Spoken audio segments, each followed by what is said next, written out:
Hello everyone, I welcome you at the platform Indian academy. और जो हमारे international relation की क्लासेस हमने स्टार्ट करी है, उसका फर्स्ट टॉपिक लेके हम चलते हैं। तो सिलेबस में एक बार देख लेते हैं कि हमारा पोजीशन कहाँ है, हमारे सिलेबस में वो कहाँ पे एडजस्ट होता है। तो डायरेक्टली हम जीएस यूनिट 1 के लिए मूव करते हैं। दिस इज़ GS 3 और GS 3 की यूनिट 1 के अंदर हमारे पास यहाँ पे आपका इंटरनेशनल रिलेशन है। तो इस इंटरनेशनल रिलेशन में सबसे पहला टॉपिक है हमारा emerging world order in the post cold war era. एक बार जस्ट आप गो थ्रू कर लें सिलेबस से। Emerging world order in the post cold war era, USA की हेजिमनी, उसकी चैलेंजेस, यूनाइटेड नेशन उसकी रीजनल संस्थाएं, इंटरनेशनल इकॉनमी उसकी dynamics, international terrorism, environmental issues, फिर है फॉरेन पॉलिसी ऑफ इंडिया, उसका इवेलुएशन, उसके डिटर्मिनेंट्स, हम ऑब्जेक्टिव भी देखेंगे। फिर इंडिया का रिलेशन यूएसए के साथ में, चाइना के साथ में, रशिया के साथ में, यूरोपियन यूनियन के साथ में, neighbouring countries, India's role in United Nation, NAM, BRICS, G20, G77 and SAARC. And lastly, the geopolitics and strategic issues in South Asia, Southeast Asia, West Asia and Far East and their impact on India। तो syllabus एक बार हमने revise कर लिया। तो हम आज कौन सा देखेंगे? अभी हमारा जो मेन फर्स्ट टॉपिक होगा वो होगा emerging world order in the post cold war era. काफ़ी इंटरेस्टिंग टॉपिक है ये, emerging world order in the post cold war era. Let's start.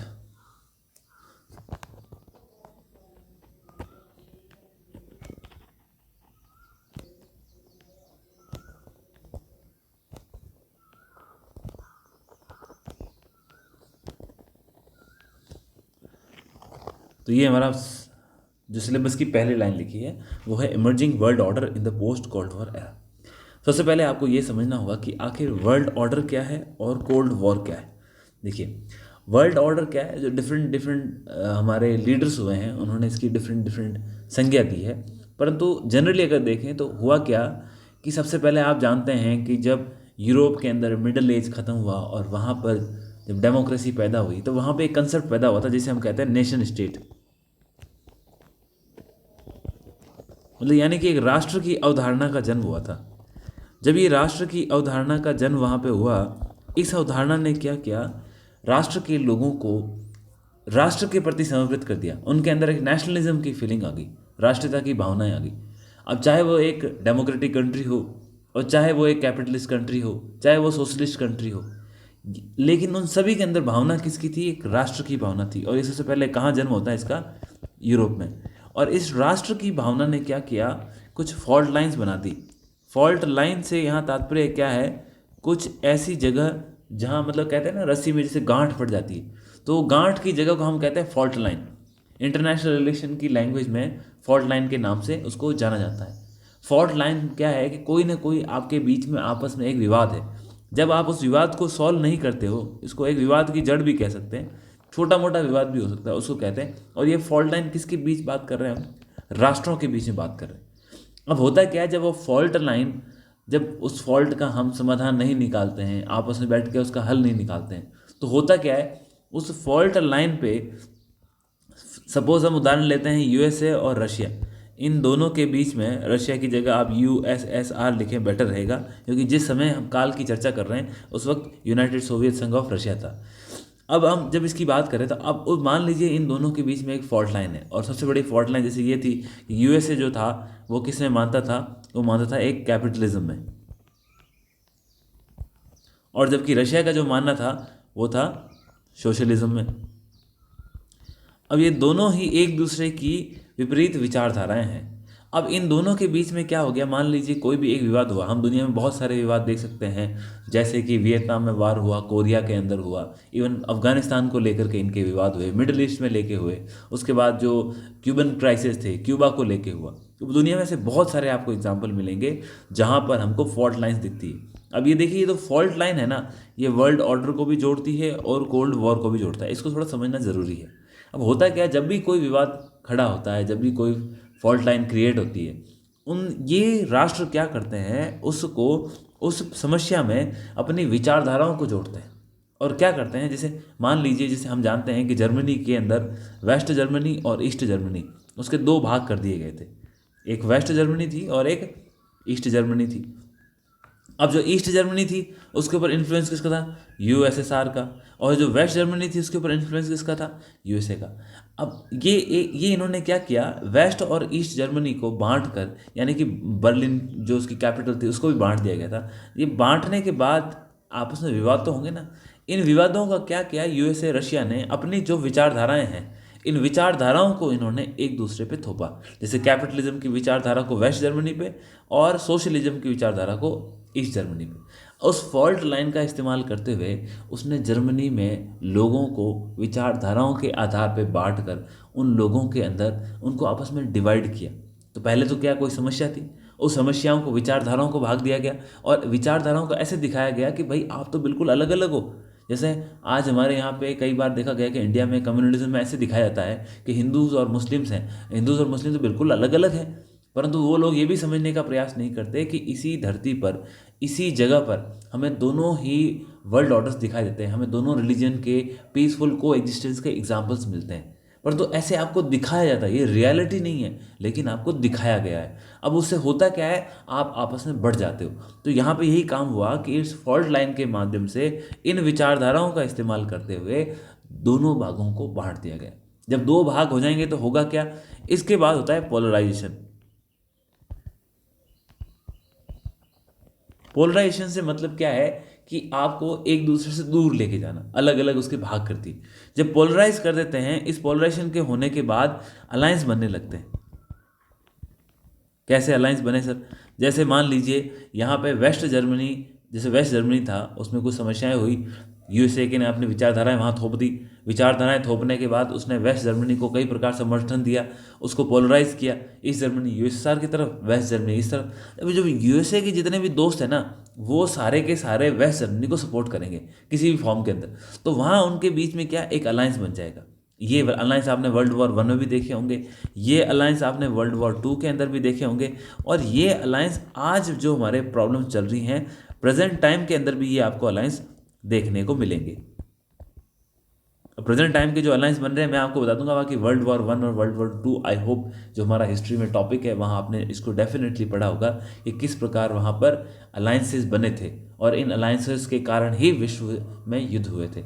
अब ये जब अलायंसेस बनते हैं, इस अलायंसेस में क्या होता है, ये पहले इकोनॉमिक सपोर्ट करते हैं, फिर ये मिलिट्री सपोर्ट भी करते हैं। और जब ये मिलिट्री सपोर्ट करते हैं तो वहाँ पे क्या है, एक युद्ध की स्थिति बन जाती है। लेकिन कोल्ड वॉर के संदर्भ में यहाँ कौन से युद्ध होते थे? यहाँ होते थे प्रॉक्सी वॉर। और यदि हम वर्ल्ड ऑर्डर में बात करेंगे तो वहाँ कौन से बनते थे? Complete war. आप समझे? ये एक अवधारणा अगर आप समझोगे ना, आपको जिस्ट मिल जाएगी। इससे क्या होगा, आपको क्वेश्चन टैकल करने में आसानी होगी। ओके, तो ये जैसे ही इन्होंने प्रॉक्सी वॉर कराया, प्रॉक्सी वॉर होने के बाद में अब लड़ाई का कोई ना कोई अंत होगा, या तो हार होगी या जीत होगी, चाहे वॉर होगा तब भी और प्रॉक्सी वॉर होगा तब। इसके बाद क्या होता है, इसके बाद बन जाती है किसी न किसी की हेजमनी, जो हमारे सिलेबस के अंदर लिखा हुआ है। तो यहाँ पे हेजमनी बन जाती है। अब मैंने आपको पिक्चर बनाई, वर्ल्ड वॉर 1 के बाद किसकी हेजमनी बन गई थी? वर्ल्ड वॉर 1 के बाद यूरोप वीक हो चुका था, लेकिन फिर भी यूएसए राइज हुआ था, लेकिन यूएसए का राइज सिर्फ इकोनॉमिक था। समझना होगा आपको, वर्ल्ड वॉर 1 के बाद यूरोप कमज़ोर हुआ था, लेकिन राइज किसका था उस टाइम? यूएसए का, लेकिन सिर्फ इकोनॉमिक था। स्टिल जो आपका यूनाइटेड किंगडम, यूके है, इंग्लैंड है, फ्रांस है, जर्मनी है, रशिया है, बहुत बड़ी पावर्स थी। वर्ल्ड वॉर 2 के बाद देयर इज़ नो डाउट कि यूएसए का एक हेजिमनी के रूप में जन्म होता है, और इसी के साथ पैदा होता है यूएसएसआर। तो इन दोनों की हेजिमनी चल रही है, आपस में लड़ते हैं, फिर किसी एक की आइडियोलॉजी स्ट्रांग होती है, दुनिया को अपने वश में करता है, और फिर हेजिमनी क्या है हम उसके बारे में भी डिस्कस करेंगे। आप समझे? आज का प्रेजेंट अलायंस भी यही काम कर रहा है। अब आज की इस जो हमारी जंग हो रही है अलायंसेज, मैंने कहा था आपको मैं अभी के वर्तमान के अलायंसेज बताऊंगा। ये अलायंसेज बताने से पहले वापस एक बार मैं आपको थोड़ा सा समझा देता हूँ। देखो, राष्ट्र की अवधारणाओं का जन्म हुआ। जब राष्ट्र की अवधारणाओं का जन्म हुआ तो यूरोप के अंदर छोटे छोटे देश थे, वो आपस में बंट गए। जब ये देश बंट गए तो उन्होंने स्ट्रिक्टली अपने देश के लिए कुछ करना है, वो वाली इनकी फीलिंग आ गई, नेशनलिज्म जिसको हम कहते हैं। अब उससे हुआ क्या, एक राष्ट्र और दूसरे राष्ट्र के बीच में कोई ना कोई विवाद तो होता ही होता है। आज इंडिया पाकिस्तान, आप बांग्लादेश को भी ले लो, हमारे इतने अच्छे संबंध है, लेकिन कुछ ना कुछ फॉल्ट लाइन है। जैसे तीस्ता नदी का पानी है, या फिर ऐसी बंगाल के आसपास की टेरिटरी है, या वहाँ पे जो कोई माइग्रेशन होकर लोग यहाँ पे आ रहे हैं, चाहे वो कहीं से भी आ रहे हो, तो रोहिंग्याज है वो हमारे यहाँ पे आते हैं। आप किसी भी एग्जाम्पल ले सकते हो, जैसे चाइना है, उसके साथ हमारे साथ कितने ही विवाद हैं, कितने ही फ्लैश पॉइंट्स हैं। उन फ्लैश पॉइंट को हम क्या कहते हैं? फॉल्ट लाइन कहते हैं। देखो, विश्व का इंटरनेशनल रिलेशन पढ़ रहे हैं, तो हमें विश्व के संदर्भ में चीज़ें मालूम होनी चाहिए। इंडिया का संदर्भ लेके बता इसलिए रहा हूँ ताकि आप इन चीज़ों को आसानी से समझ पाएँ। ओके, तो ये फॉल्ट लाइन इसी को कहते हैं। आप किसी भी एग्जाम्पल, आप श्रीलंका का ले लो, श्रीलंका के हमारे अच्छे रिश्ते हैं, लेकिन फॉल्ट लाइन है, वहाँ पे तमिल्स है, उनका एक इशू, इंडिया उसको समर्थन देता है, और यही तो विवाद है, इसको फॉल्ट लाइन कहते हैं। अब इस फॉल्ट लाइन को आप किसी विचारधारा से तोड़ दें, जैसे मैं एक, यहाँ तो मैंने कैपिटलिज्म और सोशलिज्म बताया, लेकिन अगर श्रीलंका के माध्यम की बात करें तो वहाँ हम मान लीजिए इसकी विचारधारा को बुद्धिज्म वर्सेस तमिलिन एक विचारधारा देख सकते हैं, क्योंकि वहाँ पे तमिल्स हैं, वो माइनॉरिटी है, उनके ऊपर अत्याचार हो रहा है। यदि आप इस विचारधारा में पड़ जाएंगे, इस आइडियोलॉजिकल कन्फ्लिक्ट में पड़ जाएंगे, तो फिर क्या होता है ना, लोगों के जहन में बातें हो जाती है, और जब लोगों की बातें आपस में जुड़ने लगती है तो उन लोगों का आपस में पोलराइजेशन होगा। तमिल्स और बुद्धिज्म एक दूसरे की शक्ल नहीं देखना चाहेंगे। अब होगा क्या, फिर उन तमिलियंस को सपोर्ट करने के लिए 4 कंट्री आएगी, उन बुद्धिज्म को सपोर्ट करने के लिए 4 कंट्री आएगी। ऐसे क्या बन जाएगा? एक अलायंस बन जाएगा, और वो अलायंस आगे जा करके जब भी कोई दूसरा काम भी कहीं अड़चन हो रही होगी, तो वो आपस में मिल करके उस काम को अपोज करेंगे। जैसे मान लीजिए मालदीव के बीच में हमारा एक छोटा सा टेंशन हुआ, वहाँ पे इलेक्शंस हुए, वहाँ पे जो प्रेसिडेंशियल कैंडिडेट थे उन्होंने भारत के विरुद्ध कुछ बातें कही।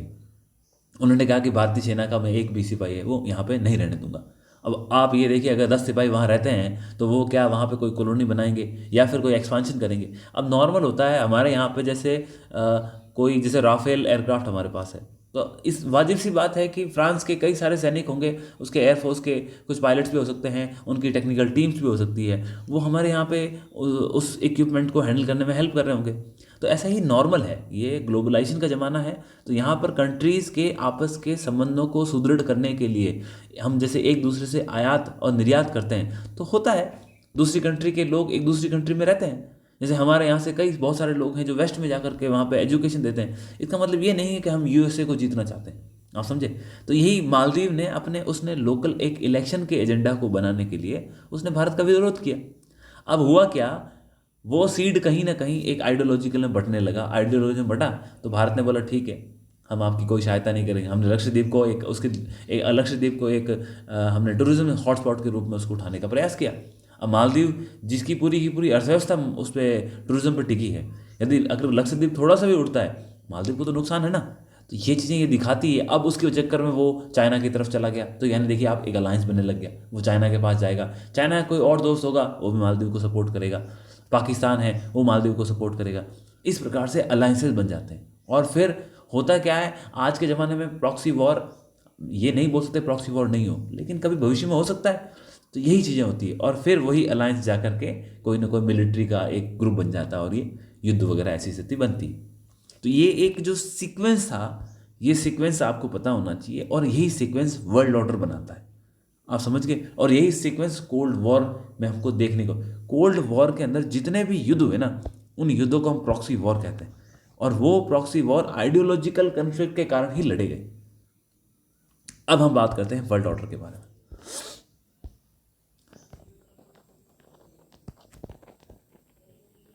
अब वर्ल्ड ऑर्डर देखिए, सबसे पहले क्या हुआ, यदि आप वर्ल्ड ऑर्डर की बात करें तो सबसे पहले हम इसका नाम आया था ऐसे, न्यू वर्ल्ड ऑर्डर।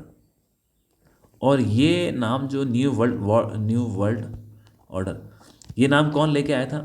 तो यूएसए के प्रेसिडेंट थे वुड्रो विल्सन।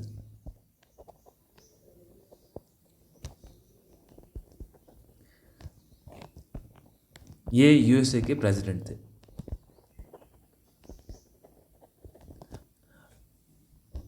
देखो, अगर आप ये कुछ चीज़ें अगर आप लिखना चाहते हैं, बेटर है आप लिख लें। लिखने से क्या होता है कि आइडियाज़ आपके दिमाग में फ्लो करते हैं। खुद के हाथ से लिखी हुई चीज़ें ज़्यादा आपको डीप नॉलेज देती है। बशर्ते नोट्स का तो हमने प्रॉमिस किया है, तो नोट्स आपको प्रोवाइड कर दिए जाएंगे। तो बट फिर भी मेरा आपसे रिक्वेस्ट है कि आप इनको अपनी कॉपीज़ में लिखते रहें, ठीक है? अब न्यू वर्ल्ड ऑर्डर, जो फर्स्ट न्यू वर्ल्ड ऑर्डर की बात करते हैं ना, तो पहला एक नाम दिया गया था कि हम न्यू वर्ल्ड ऑर्डर बनाएंगे। किसने दिया था ये? वुड्रो विल्सन थे। कौन? यूएसए के प्रेसिडेंट। आपने लीग ऑफ नेशन का नाम सुना होगा। अब लीग ऑफ नेशन, चूंकि आप जानते हैं इसकी स्थापना फर्स्ट वर्ल्ड वॉर के बाद हुई थी, और फर्स्ट वर्ल्ड वॉर का जो समय था 1914 से लेकर 1918, और उसके क्या इम्पैक्ट थे, क्या कहानी थी, ये सारी की सारी चीज़ें आप आपके GS1 के अंदर वर्ल्ड हिस्ट्री वाले पोर्शन में पढ़ चुके होंगे। देखो ये सब आपस में लिंक है। आई होप वहाँ पे आपको इसमें बड़ी क्लैरिटी होगी। अब जो हम पढ़ेंगे वो भी आपको वहाँ हेल्प करेगी। तो इस लीग ऑफ नेशन की जब स्थापना हुई, इस लीग ऑफ नेशन की स्थापना के पीछे जो मुख्य रीज़न दिए गए थे, वही रीजंस हमें न्यू वर्ल्ड ऑर्डर बना के देता है। तो वुडरो विल्सन ने बोला था कि हम एक नया वर्ल्ड ऑर्डर बनाएंगे, और ये नया वर्ल्ड ऑर्डर उन्होंने कैसे बनाया? लीग ऑफ नेशन की स्थापना करके। अब रीज़न क्या था? इससे पहले यूरोप अपने आप को रोक नहीं पाया। भाई यूरोप इतना पावर, भाई फर्स्ट वर्ल्ड वॉर से पहले पावरफुल कौन था? यूरोप था। और यूरोप जो फर्स्ट वर्ल्ड वॉर हुआ, फर्स्ट वर्ल्ड वॉर तो नाम हमने तब दिया जब सेकंड वर्ल्ड वॉर हुआ, अदरवाइज तो उसको वर्ल्ड वॉर ही कहते थे। तो जो फर्स्ट वर्ल्ड वॉर हुआ, फर्स्ट वर्ल्ड वॉर को कौन नहीं रोक पाया? यूरोप नहीं रोक पाया। जब आप वर्ल्ड वॉर रोक नहीं पाए, तो जब लड़ाई खत्म हुई, तब वुडरो विल्सन ने कहा कि हमें एक नए वर्ल्ड ऑर्डर बनाने की ज़रूरत है। और बोला कैसे बनाएंगे? तो बोले भविष्य में और किसी प्रकार का युद्ध ना हो, इसलिए हम किसको बनाते हैं? लीग ऑफ नेशन को बनाते हैं। तो उन्होंने लीग ऑफ नेशन बनाई।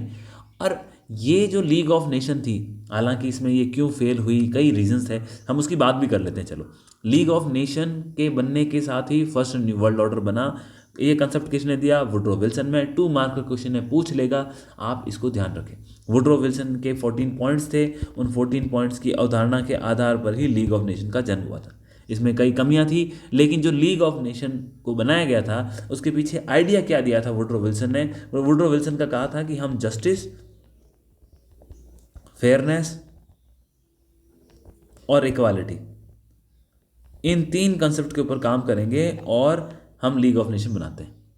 अब हुआ क्या, आप ये देखो ना, अब लीग ऑफ नेशन फेल क्यों हुई, इसका आंसर यहीं पे है। अब बनाया कैसे?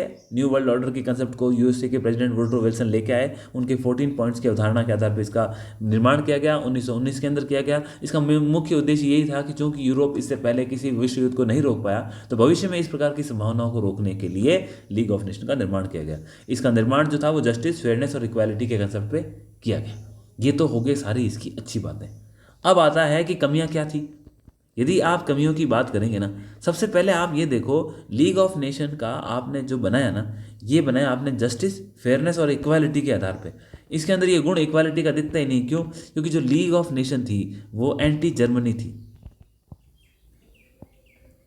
देखो, सेकेंड वर्ल्ड वॉर के अंदर सबसे इंपॉर्टेंट जो हम बात करते हैं कि कौन सा पावरफुल चीज़ थी, कौन सी कंट्री थी जो सेकेंड वर्ल्ड वॉर के लिए जिम्मेदार भी कह सकते हैं, लेके आए, तो जर्मनी हम जानते हैं कि एक पावरफुल नेशन के रूप में उभरा था। उसका रीज़न क्या था? क्योंकि जो आपने लीग ऑफ नेशन बनाया था, वो लीग ऑफ नेशन था ही एंटी जर्मनी, तो जिसके खिलाफ आप अगर ऐसी नीतियाँ बनाओगे, जैसे वर्साई की संधि, पूर्ण रूप से उसको आज भी क्रिटिसाइज किया जाता है कि कहीं ना कहीं यही सेकेंड वर्ल्ड वॉर के कारण है। तो एंटी जर्मनी बना दिया। अब दूसरा इसका मेक मुद्दा था कि आपने क्या किया, जो लीग ऑफ नेशन बनानी कैसी थी? फेयरनेस और जस्टिस के आधार पे। पर आपने क्या किया, इसको बनाया आपने प्रो यूएस, और यूएस के जो अलाइज हैं, आप समझ गए, यूएसए के जितने भी दोस्त हैं उन सब के लिए क्या है, जो लीग ऑफ नेशन है, बहुत अच्छी चीज़ है। एक तो प्रो यूएस है और उसके लिए बहुत अच्छी है। तो ये चीज़ें जो बनाई गई, ये इसमें गड़बड़। सबसे बड़ी बात, आपने कहा था कि हम फेयरनेस, जस्टिस और इक्वालिटी के ऊपर काम करेंगे और लीग ऑफ नेशन बनाते हैं। आपने दुनिया की उस समय सबसे बड़ी प्रॉब्लम थी ना, जो ग्लोबल प्रॉब्लम थी, एक प्रॉब्लम थी ग्लोबल प्रॉब्लम जिसका नाम था कोलोनियलिज्म, उपनिवेशवाद। तो आप उपनिवेशवाद को नहीं रोक पाए। और दूसरा, इसके साथ में एक और दुनिया में प्रॉब्लम थी, वो थी रेसिज्म। मतलब कि श्वेत, अश्वेत, जो ये आपस में बटे हुए थे ना, उस प्रॉब्लम को आप सॉल्व नहीं कर पाए। एक्चुअली जब आप नया वर्ल्ड ऑर्डर बना रहे थे ना, यहाँ पे जब वुडरो विल्सन ने ये जो कहा था कि हम ये बना रहे लीग ऑफ नेशन, इस नए वर्ल्ड ऑर्डर को बनाने से पहले इन समस्याओं को खत्म करने की आवश्यकता थी। इन्होंने नहीं की, तो हुआ क्या कि विश्व तो वैसे वैसे ही बटा रहा ना। ठीक है, अब इन 3 रीजन्स के कारण, ये मुख्य रीज़न है। आप छोटी छोटी बातें लिख के आ जाते हैं एग्जाम में, फिर एक्सपेक्ट करते हैं कि हमें अच्छे मार्क्स मिलेंगे। आप देखिए, आप अंतर्राष्ट्रीय संबंधों को अंतर्राष्ट्रीय लेवल के हिसाब से लिखें। The best of ideas should come from your mind and you should write that, you will get good marks. Okay, तो यहाँ पे क्या हुआ, इन सभी रीजन्स के साथ में जो न्यू वर्ल्ड ऑर्डर जो था ना, वो आपका जो एस्टेब्लिश किया था वो सक्सेसफुल नहीं हुआ। और जब सक्सेसफुल नहीं हुआ तो क्या होना था? World war 2। अब वर्ल्ड वॉर टू हुआ। अब वर्ल्ड वॉर टू के रीजंस आप वहाँ पढ़ चुके होंगे, वर्ल्ड वॉर टू के आप क्या कहते हैं इफेक्ट आप पढ़ चुके होंगे, वो हम यहाँ नहीं करेंगे। अब वर्ल्ड वॉर टू के बाद क्या हुआ कि वर्ल्ड वॉर टू ख़त्म हो गया। अब वर्ल्ड वॉर टू जैसे ही ख़त्म हुआ, ख़त्म होने के बाद फिर इन्होंने बड़े बड़े जो लीडर्स थे, जो वर्ल्ड की पावर्स थी, वो बैठी और उन्होंने बोला यार ये क्या हो गया, हमने लीग ऑफ नेशन बनाया, हम वॉर रोक नहीं पाए, अब हमें एक सेकंड न्यू वर्ल्ड ऑर्डर बनाना है, सेकंड न्यू वर्ल्ड ऑर्डर को बनाने की आवश्यकता है। आप समझ गए। अब सेकंड न्यू वर्ल्ड ऑर्डर क्या होगा, इसकी अवधारणा किसने दी? जैसे फर्स्ट वर्ल्ड ऑर्डर बता दिया वुडरो विल्सन, यूएसए के प्रेसिडेंट, 14 पॉइंट्स का एजेंडा। सेकंड वर्ल्ड ऑर्डर की जो अवधारणा थी वो दी उस समय यूएसए के प्रेसिडेंट थे फ्रैंकलिन रूजवेल्ट। फ्रैंकलिन रूजवेल्ट ये सेकंड वर्ल्ड ऑर्डर की अवधारणा लेके आए। आपको बिल्कुल लाइन वही याद करनी है कि हम सेकंड वर्ल्ड ऑर्डर में क्या कर रहे हैं। आप यूनाइटेड नेशन ऑर्गेनाइजेशन की स्थापना करेंगे और इसकी स्थापना करने के साथ इसकी स्थापना हम कैसे करेंगे, जस्टिस, फेयरनेस और इक्वालिटी के साथ करेंगे। ये उनकी बातें थी। परंतु फर्स्ट वर्ल्ड ऑर्डर की कमियां क्या थी कि आप कोलोनियलिज्म को ख़त्म नहीं कर पाए, आप रेसिज्म को ख़त्म नहीं कर। तो यहाँ पर इन्होंने कहा कि हम जस्टिस,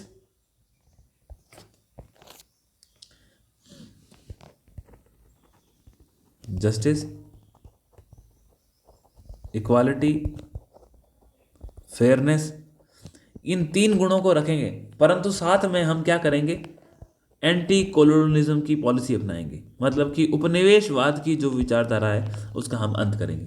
और क्या करेंगे, जो रेसिज्म है उसको हम एंटी रेसिज्म की विचारधारा को इसके साथ ही न्यू वर्ल्ड ऑर्डर में शामिल करेंगे। कोई भी एक दूसरे के खिलाफ नहीं करें।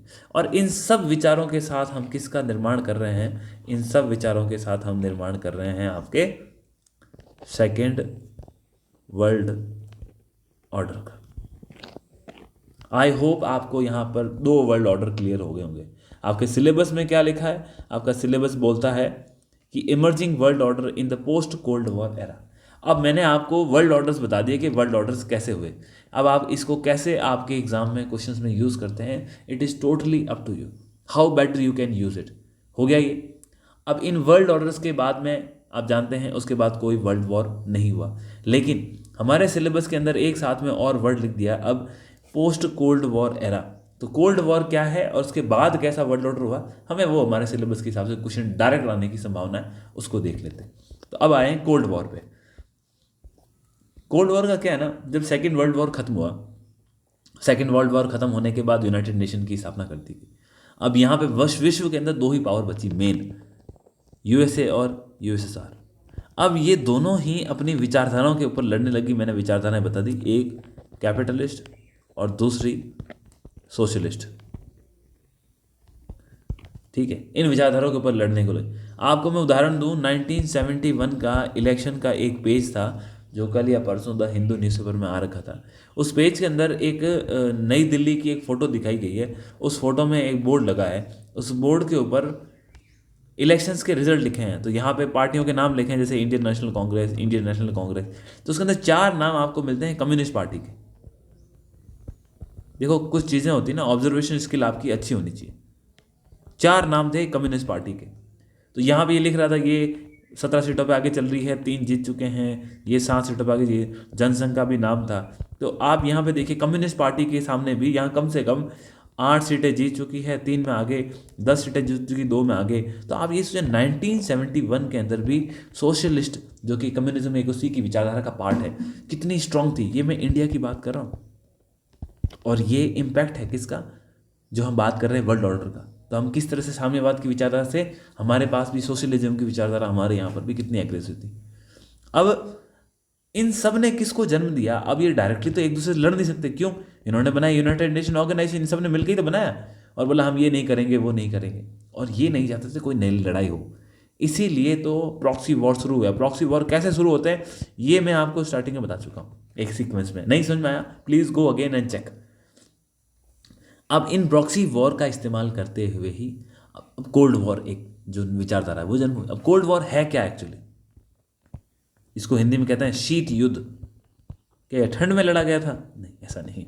शीत युद्ध का कहने का मतलब क्या था, आप यूएसए और यूएसएसआर ये दोनों ना, अब लड़ाई तो क्या होती है, जैसे फर्स्ट वर्ल्ड 1914 से 1918 हुआ, शांति हो गई, बात खत्म हो गई। सेकेंड वर्ल्ड वॉर फिर आपका चला, एक फिक्स पीरियड था 5 साल का, उसमें लड़ाई करी और शांति हो गई।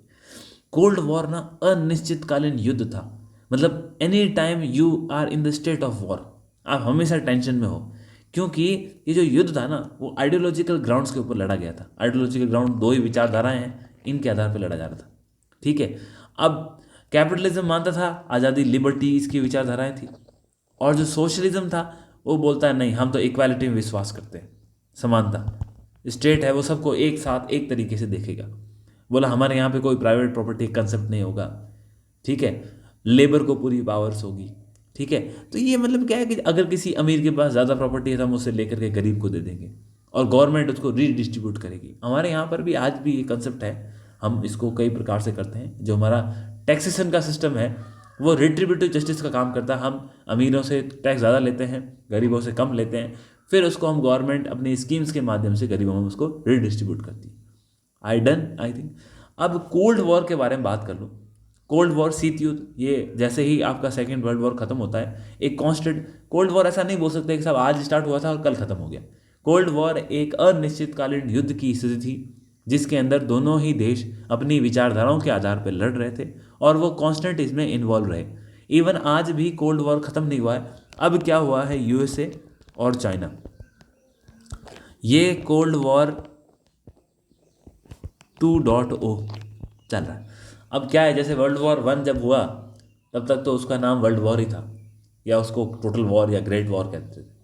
जैसे ही वर्ल्ड वॉर 2 शुरू हुआ तब दुनिया ने देखा, अरे यार जो पहला युद्ध हुआ वो तो टोटल वॉर, ग्रेट वॉर नहीं था, वो तो फर्स्ट वर्ल्ड वॉर है। क्योंकि जब दो युद्ध हो गए तो आपको नाम देना पड़ेगा ना। जब कोल्ड वॉर एक ही बार हुआ तो लोगों ने सोचा अब खत्म हो चुका है, यूएसएसआर का विघटन हो गया, अब तो यूएसए एकमात्र सुपर हेजेमनी बची है 1991 के बाद में, तो फिर कोल्ड वॉर खत्म हो गया। परंतु धीरे धीरे एहसास हुआ कि कोल्ड वॉर खत्म नहीं हुआ है, एक नई शक्ति उभर चुकी है जिसका नाम पीपल्स रिपब्लिक ऑफ चाइना है, पीआरसी है, और वो कोल्ड वॉर 2.0। तो ऐसे ही जो ये नाम आते हैं ना, ये नामकरण ऐसे ही होता है। और कोई ना कोई जो जानकार व्यक्ति होता है, इतिहासकार होता है, वो किसी मैगजीन के अंदर, किसी अपनी बुक में या किसी न्यूज़पेपर के अंदर इन टर्म्स को कॉइन करता है और डाल देता है। जैसे क्वाड आज बना हुआ है ना, क्वाड एक टर्म थी जिसको एक लेखक ने प्रकाशित किया था, और उसके आधार पर आज देखो हर जगह क्वाड की चर्चा चल रही है और क्वाड को एग्जाम में क्वेश्चन में भी पूछ रहे हैं। तो ये जो टर्म्स बनती है ना, ये ऐसे बनती है। इन टर्म्स का मतलब ये नहीं कि किसी ने बना दिया। ओके, अब आप समझिए कोल्ड वॉर के फीचर्स क्या हैं और फिर देखिए कि हमारा जो कोल्ड वॉर के बाद एमर्जिंग वर्ल्ड ऑर्डर क्या है। अब कोल्ड वॉर सबसे पहले क्या है, मैंने आपको देखो सिंपल, ये सारी चीज़ें आपको आती है। अगर आपने इस डिस्कशन को फॉलो किया ना, you know what is cold war. कैसे? सबसे पहली बात, कोल्ड वॉर था क्या? ये एक वॉर था, किसका? War of ideology. ये एक विचारधाराओं का युद्ध था। अब जो युद्ध था ये तो एक्टिव तो था नहीं, पैसिव था, ये हिडन युद्ध है। दूसरा, ये क्या था, इसमें देखो यूएसएसआर खुद तो इन्वॉल्व नहीं हो रहा, लेकिन जाके आपको हथियार चाहिए ले जाओ, आपको पैसा चाहिए ले जाओ। फॉर एग्जांपल, आप जानते हैं कि नॉर्थ कोरिया और साउथ कोरिया, जिसको हम कोरियन युद्ध भी कहते हैं, नॉर्थ कोरिया और साउथ कोरिया। नॉर्थ कोरिया वो रशिया मतलब यूएसएसआर के साथ में, जो कि कम्युनिज्म की विचारधारा, और साउथ कोरिया जो कि लिबर्टी के साथ कैपिटलिज्म की विचारधारा, इन विचारधाराओं के साथ इन्वॉल्व हो गया। और इन दोनों के बीच में एक युद्ध चल रहा है। आप समझ गए, इन दोनों के बीच में एक युद्ध चल रहा है। तो ये आप समझ गए, एक कोल्ड वॉर चल रहा है। तो इस कोल्ड वॉर के अंदर सामने से तो आपको कोई कंट्री दिख नहीं रही है, और ये लड़ क्यों रहे हैं? विचारधाराओं का युद्ध है, तो मैंने बोला वॉर ऑफ आइडियोलॉजी। दूसरा ये क्या है? वॉर ऑफ रिसोर्सेज है। अब पूछोगे सर वॉर ऑफ रिसोर्सेज कैसे? साउथ कोरिया के पास कुछ हो ना हो, यूएसए इसको हर वो चीज़ चाहिए वो जो इसको चाहिए। यूएसएसआर नॉर्थ कोरिया को हर वो चीज़ देगा, चाहे वो हथियार हो, चाहे टेक्नोलॉजी हो, चाहे इक्विपमेंट्स हो, तो वो सारी चीज़ देगा। लेकिन वो खुद नहीं लड़ रहे और अपने रिसोर्सेज लगा रहे हैं। अब रिसोर्सेज लगाने हैं तो मतलब क्या है, ये वॉर ऑफ रिसोर्सेज भी हो गया। जिसके पास ज़्यादा रिसोर्सेज होंगे वो जीतने का। फिर क्या है, मैंने बताया कोल्ड वॉर स्टार्ट होने के लिए आपको एक चीज़ चाहिए, और वो क्या है? Line of fault. कि भाई कोई ना कोई तो ऐसी चीज़ हो, कोई ना कोई तो ऐसी चीज़ हो जिसके अंदर कोई ना कोई हमारी एक फॉल्ट लाइन हो, और वही जो फॉल्ट लाइन बनती है वो कारण होती है। अब क्या होता है आपका, मैंने आपको बताया यही फॉल्ट लाइन कैसे बन जाती है, conversion of fault line into ideological conflict. विचारधाराओं के युद्ध में जो मैंने यहाँ लिखा वो यहाँ आ गया। ये एक सीक्वेंस में लिखोगे एग्जाम के अंदर तो बहुत सारी चीज़ें आप लिख के आ जाओगे आसानी से। अब आइडियोलॉजिकल कन्फ्लिक्ट से क्या होगा, लोगों का और राष्ट्र का पोलराइजेशन होगा। जब इनका पोलराइजेशन होगा, पोलराइजेशन होने के बाद क्या करेंगे, इसके अलायंस बनेंगे। जैसे यहाँ पे अलायंस बने यूएसएसआर के साथ, यहाँ पे नॉर्थ कोरिया के साथ चाइना आ गया, और यूएसए के साथ में यहाँ पे यूरोप के कई नेशंस आ गए। आप समझे, इस प्रकार से अलायंस बनने लगे। और जब ये अलायंस बने, इस अलायंस ने क्या काम किया, इस अलायंस ने काम किया प्रॉक्सी वॉर का। ये सारे के सारे प्रॉक्सी वॉर ही, आज इन सबको प्रॉक्सी वॉर कहते हैं। अब इस प्रॉक्सी वॉर के बाद फाइनली क्या रिजल्ट निकला, एक सुपर हेजिमनी पावर बनी, जो आपके सिलेबस की नेक्स्ट लाइन है। ठीक है, तो ये आपके कोल्ड वॉर का सीक्वेंस बनता है, जो क्या होता है। और अगर आपके पास इस बारे में कोई सवाल आ जाए और एग्ज़ाम में आप करना चाहते हैं, तो एक आप बहुत अच्छा यहाँ से एक बढ़िया सर्कल बनाएं, और सर्कल के अंदर आप एक फॉल्ट लाइन दिखाएं। बोलो ये तो फॉल्ट लाइन है। इस फॉल्ट लाइन के बाद क्या बना, कहते हैं ना कि न्यूमेरिक्स में आपको डिफरेंट आयामों का इस्तेमाल करना चाहिए, मेंस में आंसर राइटिंग लुक्रेटिव लगे। तो यहाँ आप इसको आइडियोलॉजिकल वॉर के रूप में दे सकते हैं। फिर आइडियोलॉजी के बाद आप बोल सकते हैं कि आपस में इनका पोलराइजेशन हो रहा है। फिर पोलराइजेशन के बाद आप इसको दिखा सकते हैं कि अलायंस बन रहे हैं, और अलायंस बनने के बाद आपका क्या बन रहा है, प्रॉक्सी वॉर हो रहे हैं। आप समझे। और इन्हीं चीज़ों से क्या बनता है, किसी न किसी एक सुपर पावर का हेजिमनी के रूप में जन्म होता है। आप समझे। तो आप कहते हैं ना, एक नए नए आयाम पॉइंट फॉर्म में लिखो, बुलेट फॉर्म में लिखो, आपकी प्रेजेंटेशन अच्छी होनी चाहिए। अगर आपका समय है, आप इसको ऐसे भी डिस्क्राइब कर सकते हैं, इतनी आपको स्टोरी लिखने में बढ़िया है, आप इस तरह को, मैंने 2 आयाम बताए। एक आप इस सीक्वेंस में भी दिखा सकते हैं। देखो, आपको लगता है कि एग्जामिनर पता नहीं समझेगा कि नहीं, उसको सब कुछ पता है, पता सिर्फ हमें नहीं है, उसको सब कुछ पता है, और वो समझ रहा है कि आप क्या चीज़ लिख के आए हो। तब वहाँ उसकी कलम चलती है कि इसको इतने मार्क्स दे दो, इसको इतने मार्क्स दे दो, इसको इतने मार्क्स दे दो, अच्छा इसने ये भी बनाया, वेरी गुड, इसको इतने मार्क्स दे दो। आप सिर्फ देखते रहो, मार्क्स ऐसे ही मिलते हैं। आप समझ गए। तो हमने कोल्ड वॉर के बारे में बात कर ली। Okay, done. अब इसके बाद में, कोल्ड वॉर के बाद में, अब आपका जो आता है कि आपने फर्स्ट वर्ल्ड ऑर्डर बता दिया, सेकेंड वर्ल्ड ऑर्डर बता दिया, उसके बाद आपका कौन सा वर्ल्ड ऑर्डर आया। तो अब देखो, इसके बाद में, जिसको अभी थर्ड वर्ल्ड ऑर्डर भी कहते हैं, या उसको हम, क्योंकि अभी इसका जन्म हो रहा है, तो इसको एमर्जिंग वर्ल्ड ऑर्डर भी कहते हैं। अब एमर्जिंग वर्ल्ड ऑर्डर क्या है, देखो, कोल्ड वॉर कब खत्म हुआ, 1991 में। कैसे खत्म हुआ, 1991 के अंदर आप जानते हैं कि यूनाइटेड स्टेट, सोवियत संघ का विघटन हो गया। उसके बाद मेन पावर एक ही बची, और वो रशिया। और यहाँ पे कौन सी पावर बच गई, यूएसए। अब यह 1991 के अंदर हुआ क्या, अब जो यूएसए एक पावर बचा ना, आप समझो कि पावर कैसे बची। इस पावर को मैं डिस्क्राइब करता हूँ, और यही जो ये 1991 का समय है ना, इसके बाद जो ऑर्डर बन रहा है, उसी को हम एमर्जिंग वर्ल्ड ऑर्डर कहते हैं। ओके, सबसे पहले सोवियत यूनियन का ब्रेकअप हो गया, रशियन फेडरेशन बन गई, उसके अलावा 14 रिपब्लिक बने। तो एक तो ये हो गया, इसके अलावा टोटल 14 रिपब्लिक बने। तो हमने इसको तोड़ दिया, ये टूट गया। ये टूटा क्यों, आइडियोलॉजी के बेसिस पे। ये सारे प्रयास किसके थे, यूएसए के थे। तो ये टूट गया। टूटने के बाद एक विश्व के अंदर यूनिपोलर वर्ल्ड बन गया, मतलब एक धुरी राष्ट्र, और उस राष्ट्र का सर्वोच्च, जिसके पास सबकी कमान अपने हाथ में थी, वो कौन है, यूएसए। तो इमर्जिंग वर्ल्ड ऑर्डर की सबसे इंपॉर्टेंट बात क्या है कि यूनिपोलर वर्ल्ड की बात करते हैं, तो वो कौन है, यूएसए। फिर इसके साथ क्या हो रहा है इमर्जिंग वर्ल्ड ऑर्डर में, fall of socialism. Fall of socialism, जो साम्यवाद की विचारधारा थी, इस साम्यवाद की विचारधारा का, अब ऐसा नहीं कि रशिया में ख़त्म हो गई, परंतु विश्व के अंदर जहाँ फैल रही थी ना, वहाँ उसके अंदर गिरावट देखने लगी। अब क्यों गिरावट देखने लगी, मैंने कहा कोल्ड वॉर क्या है, ये वॉर ऑफ रिसोर्सेज है। जिस साम्यवाद की विचारधारा निकल कहाँ से रही थी, यूएसएसआर से या रशिया से। जब रशिया ने अपने रिसोर्सेज लगाना ही बंद कर दिया, तो इस विचारधारा में गिरावट होगी, गिर गए। आप इससे ये एक उदाहरण के तौर पे देख सकते हैं कि विश्व का जो आर्म्स का एक्सपोर्ट था ना 1991 के बाद, जो आर्म्स का निर्यात कह सकते हैं, एक्सपोर्ट, ये 2/3 कौन करता था? अमेरिका करने लगा। आप समझ गए? तो यानी कि रिसोर्सेज किसके पास रह गए? अमेरिका के। तो ये एमर्जिंग वर्ल्ड ऑर्डर है। और रशिया कुछ कुछ अब जो लड़ रहा था, ये रशिया खुद किसका अलाई बन गया? ये रशिया बन गया अलाई किसका? ये रशिया अलाई बन गया यूएसए का। अब ये हर जगह नहीं बना है, लेकिन कुछ ऐसे मैटर्स थे उसके अंदर। ये मैटर्स कौन से थे? कि जैसे आर्म्स कंट्रोल करने हैं, या फिर इसके अलावा इंटरनेशनल सिक्योरिटी है, डन। इसके अलावा क्या है? कोई भी रीजनल कॉन्फ्लिक्ट है उसको सेटलमेंट करना है। भाई कहीं कोई युद्ध चल रहा है, कोई विवाद चल रहा है, तो रशिया ने इस रीजनल कॉन्फ्लिक्ट के अंदर भी सहयोग करने की कोशिश किया, या ट्रेड को लेकर के कोई नई पॉलिसीज़ है। तो इन सारी की सारी चीज़ों में हमने ये देखा कि रशिया ने सपोर्ट करने का काम किया। आई होप आप समझ गए होंगे। आप उदाहरण के तौर पे देखें, जिस G7 की आज हम बात कर रहे हैं, ये G7 बनने से पहले G8 था, और G8 के अंदर कौन सी कंट्री थी? रशिया। तो आप ये देखिए, रशिया को तो अभी वर्तमान में इससे निष्कासित किया गया है, बाहर निकाला गया, वरना ये अलाई किसका था? ये अलाई तो यूएसए का था। ठीक है। अब इसी वर्ल्ड ऑर्डर के अंदर इन सारी चीज़ों के साथ आप देखो, ये मैंने आपको आगे चीज़ें समझाने के लिए लिखी, इसमें से कोई भी एग्जांपल आप कोट कर सकते हैं, जो बेटर एग्जांपल लिखें वो कोट करें।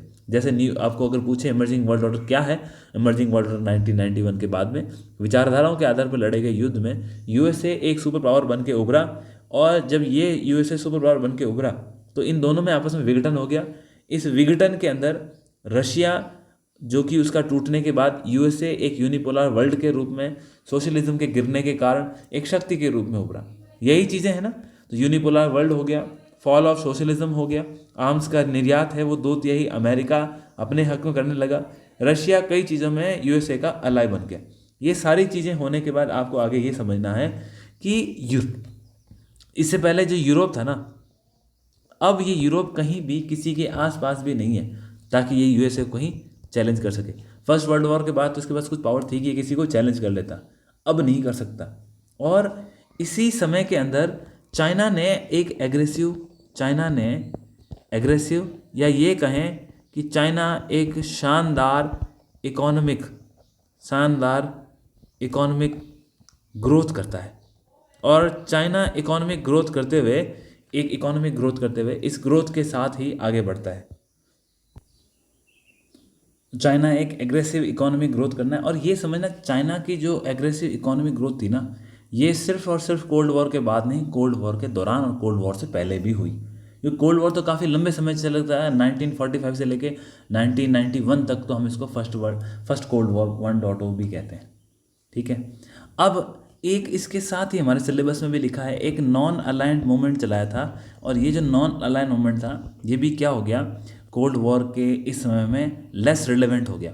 क्योंकि आप जानते हैं कि यहाँ पर जो ये कंट्रीज़ थी, उन कंट्रीज़ ने फिर सोचा कि हमें एक दूसरे की साइड लेनी चाहिए। यहीं पे अगर आपको नॉन अलाइन मूवमेंट के बारे में थोड़ा सा बताऊं, तो ये एक्चुअली आपको ये नहीं बोलना है, एग्जाम अगर पूछता है कि नॉन अलाइन मूवमेंट कैसा था, तो आप ये ना लिखें ये पैसिव मूवमेंट था, ये एक एक्टिव मूवमेंट था।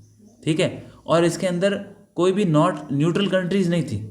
ये क्या करते थे, अपना खुद का एक लॉजिक लगाते थे कि भाई हमें कैपिटलिज्म को अपनाना है, सोशलिज्म को अपनाना है, या दोनों को रिजेक्ट करना है। क्योंकि इनका तो ये था कि हम इन दोनों में से किसी बात को नहीं लागू करेंगे।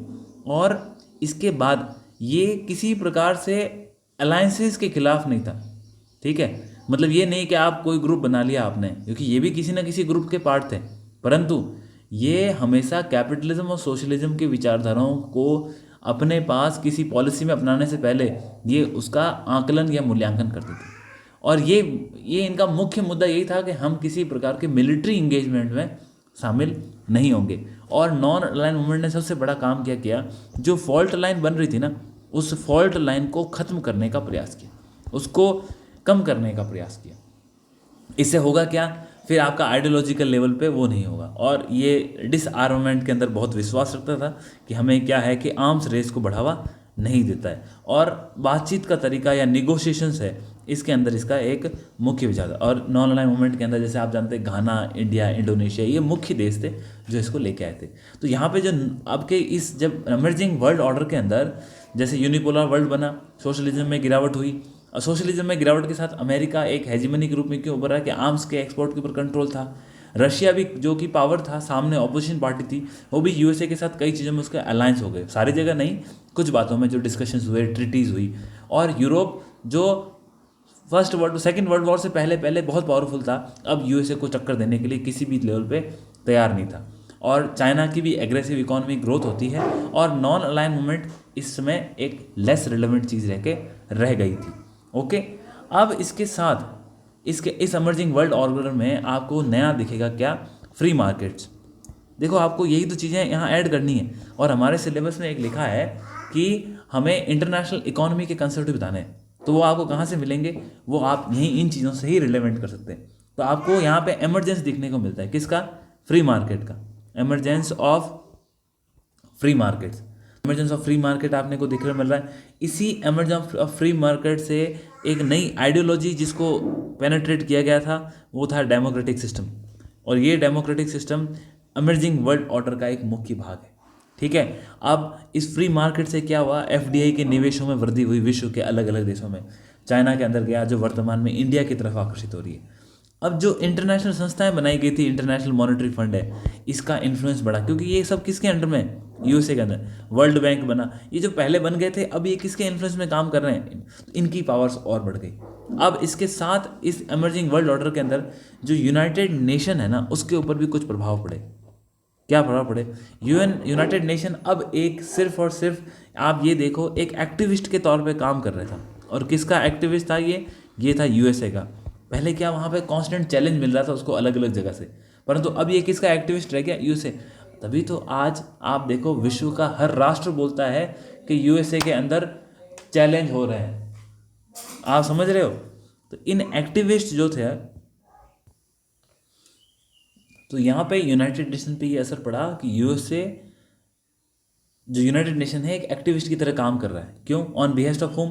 यूएसए। क्योंकि यूएसए की इतनी पावर बढ़ गई थी ना, उसने यूनाइटेड नेशन सिक्योरिटी काउंसिल को काम करने लायक रखा ही नहीं।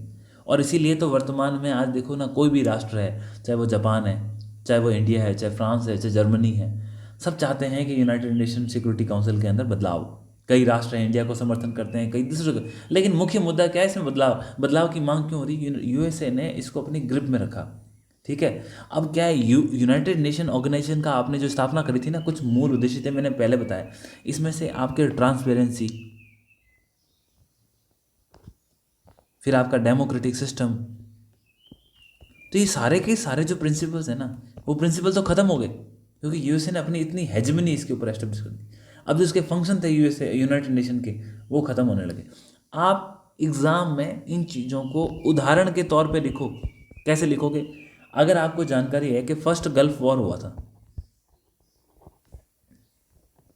जब फर्स्ट गल्फ वॉर हुआ, इसके अंदर इराक ने किसके ऊपर इन्वेजन किया था? कुवैत के ऊपर। और इराक को यूनाइटेड नेशन की तरफ से कहा था कि आप इस इन्वेजन को ख़त्म करें, अपनी सेनाएं निकालें, पर तो सेनाएं नहीं निकली।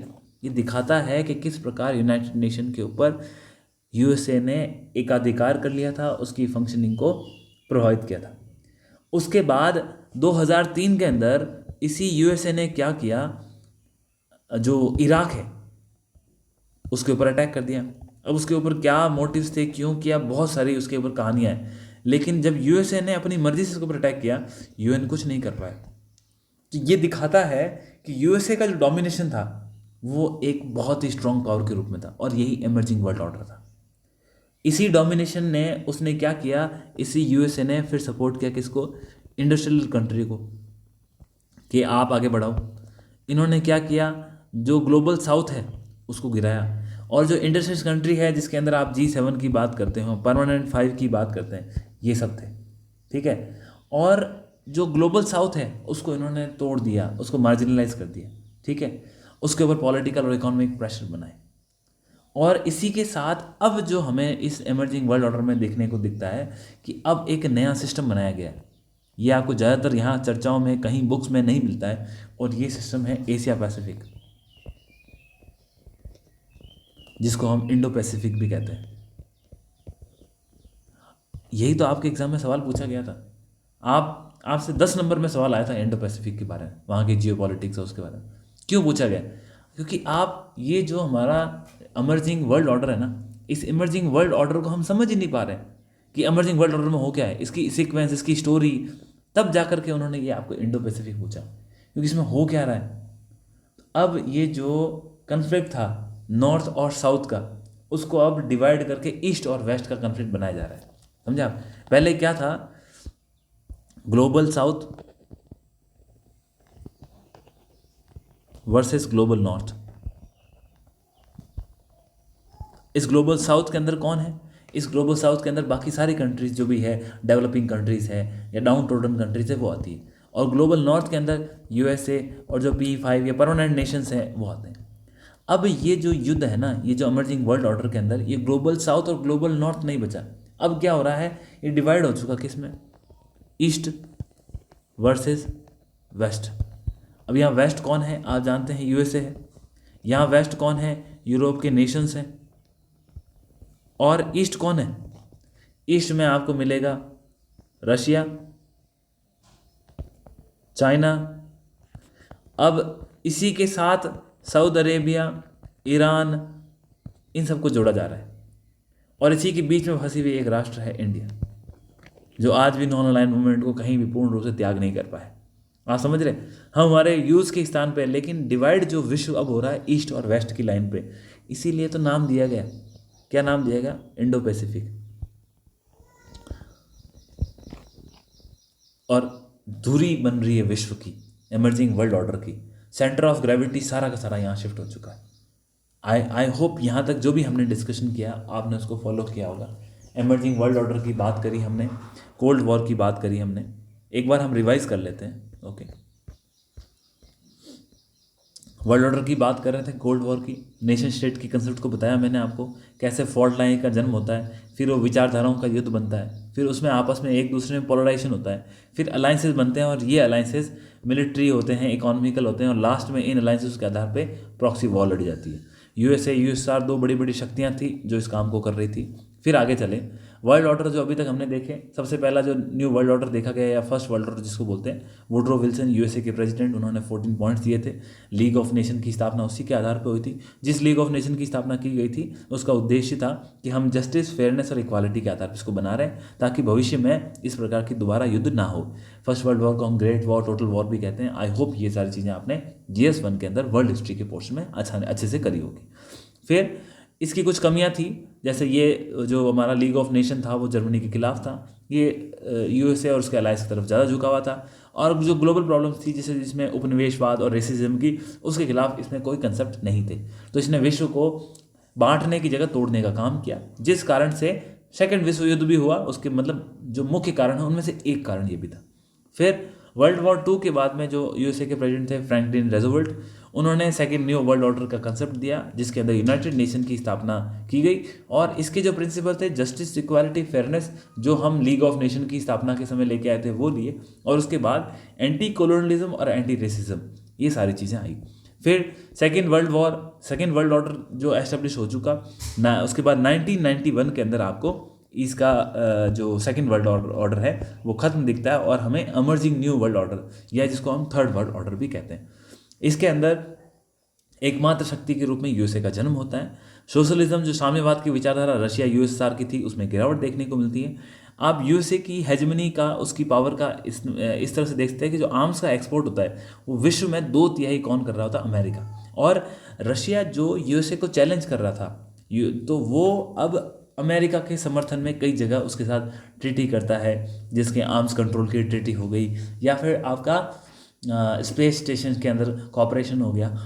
तो इन सब चीज़ों में रशिया एक अलाई के रूप में होता है। उसके बाद इकोनॉमिक ट्रेड्स के अंदर भी, रीजनल कन्फ्लिक्ट में सॉल्यूशन करने के लिए, फिर जैसे G8, उसके अंदर रशिया भी एक भाग था। वर्तमान में नहीं है, परंतु आप 1991 के बाद की स्थिति को देखेंगे तो आपको देखने को मिलता है। यूरोप हालांकि एक शक्ति के रूप में था, लेकिन अब वो यूएसए को कहीं भी चैलेंज करने की स्थिति में नहीं है। इसी समय में और कोल्ड वॉर से पहले भी चाइना एक एग्रेसिव इकोनॉमी पावर के रूप में उठता है। नॉन अलाइन मूवमेंट की जो कंट्रीज थी जिनका बहुत रिलेवेंस था, उसमें भी अब गिरावट देखने को मिलती है, और नॉन अलाइन मूवमेंट के बारे में हम चर्चा दोबारा कर लेंगे। फिर इसके साथ ही फ्री मार्केट का जन्म होता है, डेमोक्रेटिक सिस्टम तेज होते हैं। फ्री मार्केट पहले भी था, परंतु यहाँ उसमें एक्सपोनेंशियल ग्रोथ देखने को मिलती है। FDI का जो निवेश है दुनिया के दूसरे देशों से विश्व में होने लगता है।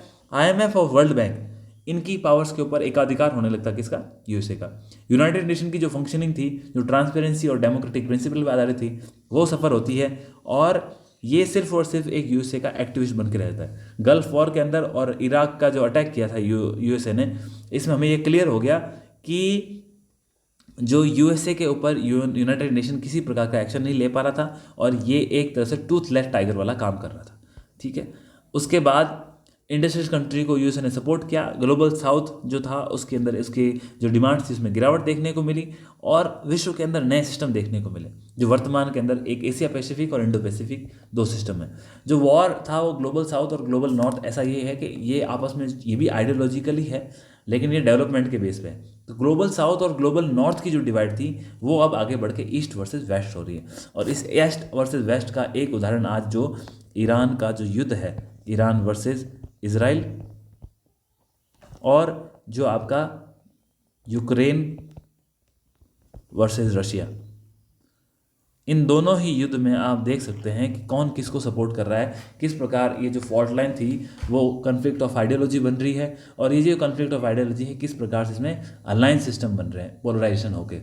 तो आप ये इन चीज़ों को इसी वर्ल्ड ऑर्डर में समझें और इसके साथ जो हमने चीज़ स्टार्ट की थी उसका यहाँ पे आपका टॉपिक क्लैरिटी के साथ कंप्लीट होता है। इवन जो हमने करंट जो इश्यूज चल रहे हैं उसको, अब इसमें आपको डिटेल में नहीं लिखना होता है, एग्ज़ाम में सवाल आता है तो एग्ज़ाम को आपने इसी हिसाब से लिखना है। ठीक है, प्रैक्टिस के लिए मैं क्वेश्चन देता हूँ आपको, कोशिश करें इसका आंसर लिख के भेजें। ये आपका 10 मार्कर होगा, आप एटलीस्ट इसको 100 या 150 वर्ड्स में लिखें। मुझे पता है एग्ज़ाम में सिलेबस में हमारी लिमिट 100 है, बट जो स्पेस होता है वो एटलीस्ट 130 या 140 वर्ड्स का होता है। तो आप क्वेश्चन लिखें,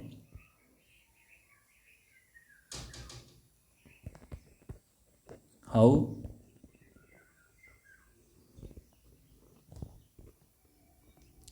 emerging world order is different from first and second world order।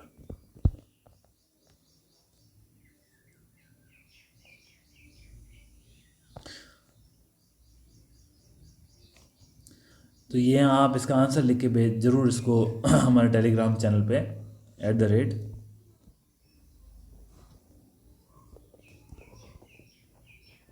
@The मेंडरन academy पे, अदरवाइज कमेंट सेक्शन में इसको आप जरूर पोस्ट करें कि अमर्जिंग वर्ल्ड ऑर्डर है वो किस प्रकार से डिफरेंट है first and second world order से।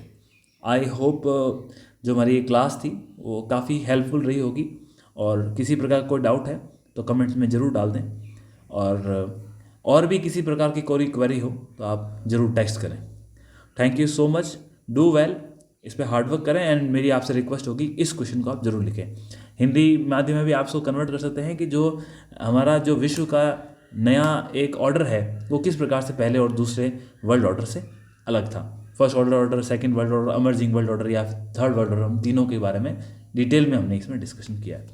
So this is the end of the class, thank you so much. हम अगेन कल मिलेंगे